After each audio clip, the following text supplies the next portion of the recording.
Happy New Year! Ngayon ay taong 2024.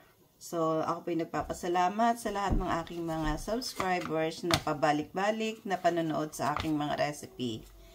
At salamat at may mga natututunan kayo. So, ngayon po ay gagawa ako ng mga leftover. Isasahog natin sa pansit pero mas lalong pinasarap. So, panoorin lang po natin. Ito nga, isi-share ko sa inyo. Meron ako ditong lechon na hindi na nakain. Tapos, ito yung Japanese siomai ko. Ito yung nandyan din sa ating video. Makikita nyo doon kung paano gumawa ng Japanese siomai na napakasarap. So, ang gagawin ko dito ay ipiprito natin para maisahog sa ating pansit. Ang aking pansit ngayon ay gagawa ako ng bihon at saka ng canton.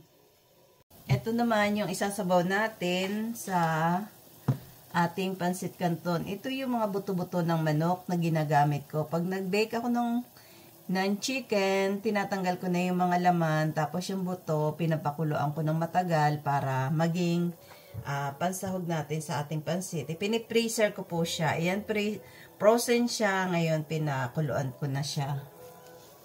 So, dito sa ating kawali, naglagay tayo ng mantika. Ipiprito natin yung ating Japanese na siomai para ipangsasahog natin. Bakit nga ba natin ito piniprito? Para mas lalong may yung aroma niya at tumibay yung balat. Kaya ipiprito muna natin siya.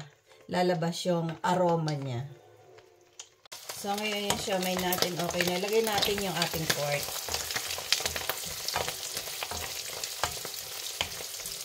Yan.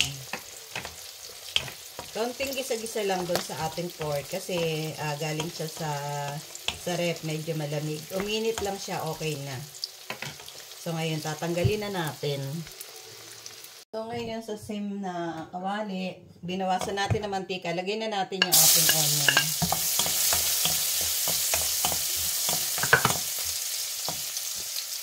So, ngayon, ilalagay na natin yung ating carrots. At saka yung ating tangkay ng broccoli.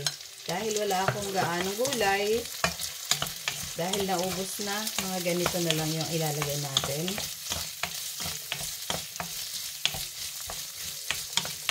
So, lalagyan natin ng paminta.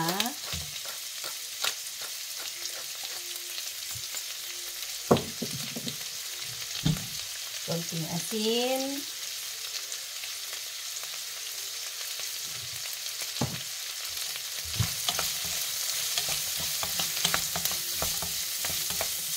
Halo lang ng halo hanggang sa medyo maluto na siya. Lagay na rin natin yung ating broccoli. Kasi nga wala akong gaanong gulay. Gumamit na lang ako ng broccoli dito sa ating pagpansit. So, lagyan ko siya ng konting light sauce. Ilalagay ko na rin yung repolyong konti at saka yung ating leek. Nilagyan ko rin siya ng leek kasi may sobra din akong leek. Onion leek.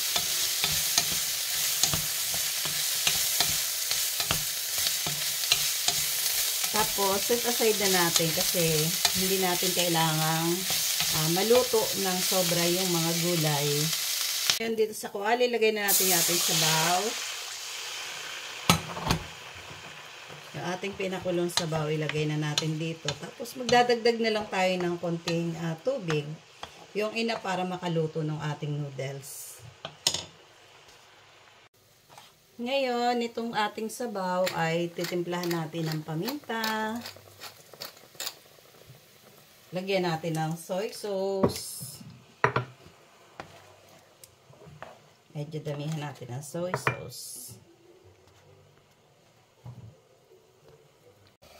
Lalagyan ko rin siya ng konting dark para maging dark naman yung pansit natin. Yan, konti lang, yung kumulay lang. Tapos, maglalagay din ako ng oyster sauce. So, ayan. Mga, 2 tablespoon na oyster. Tansya-tansya lang. Basta wag lang siyang umalat.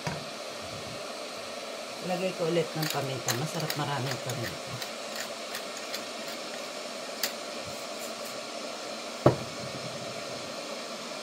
So, yung pinakulong tubig, ilalagay ko na rin.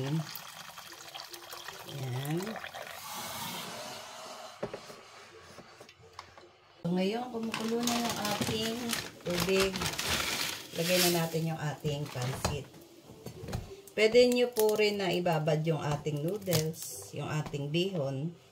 Kung gusto nyo, kung hindi kayo nagmamadali.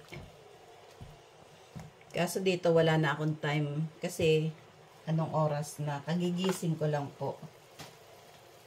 So, inuuna ko po itong bihon kasi medyo mas matagal siyang lutuin kaysa doon sa kanton. So, ngayon time na ilalagay na natin na ang ating kanton. Ayan. Madali po kasi maluto itong ating kanton ha. Kaya panghuhuli natin siya. Pag lumambot na yung ating noodles, saka natin ilagay yung ating kanton.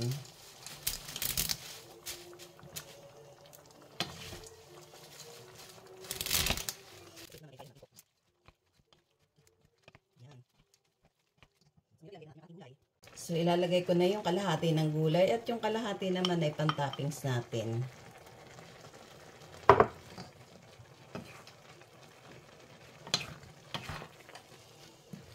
Ating hihinaan na yung ating apoy para hindi siya mabilis na matuyo. Magdadagdag ako ng, ito pinakulo. Mas maganda pag magdadagdag kayo ng tubig, laging pinakulo. Yan.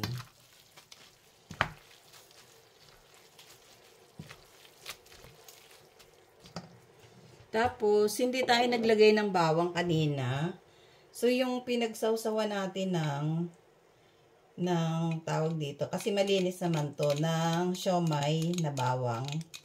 Ayan, lalagay na natin. Mas masarap nga po yan eh. Kasi prito na siya. Ayan, mas lalong sumarap yung ating noodles. Basta mahina na lang yung apoy kasi iniin-in na lang natin siya. So ngayon, dahil luto na, maglalagay din tayo ng ating, yung pinrito natin kanina. Yan. Hindi ko siya nilalagay kaagad para hindi siya yung parang mawawala yung ano niya, yung pagkakaprito niya, yung parang magiging light. So, ganyan lang. May tubig-tubig pa naman to ng konti. So, ayan. Ang sarap na ng ating pansit. So, ito po ay luto na. Aahunin na natin. So, ito na po yung ating pansit. Luto na. Napakasarap. Tapos, lagay na natin yung ating gulay. Yung ating gulay na pan-toppings. O, diba? Parang hindi naman siya recycle, diba? Talagang napakasarap nito. Iyan. So, iyan na po ang ating resulta ng pansit na recycle. Thank you for watching.